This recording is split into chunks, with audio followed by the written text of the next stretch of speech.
గాలిలేని చోట పెట్టిన దీపము నిశ్చలముగా ప్రకాశించులాగునని మనోనిగ్రహము కలిగి ఆత్మయోగం అభ్యసించిన వాని చిత్తము నిశ్చలముగా నుండును. సర్వభూతస్తమాత్మానం సర్వభూతాని చాత్మని ఈక్షతే యోగయుక్తాత్మా సర్వత్ర సమదర్శనః.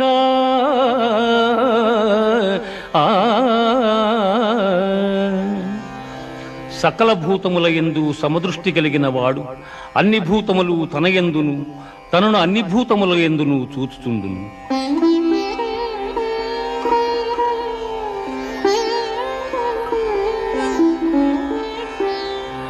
అసంశయం మహాబాహో మనో దుర్నిగ్రహం చలం.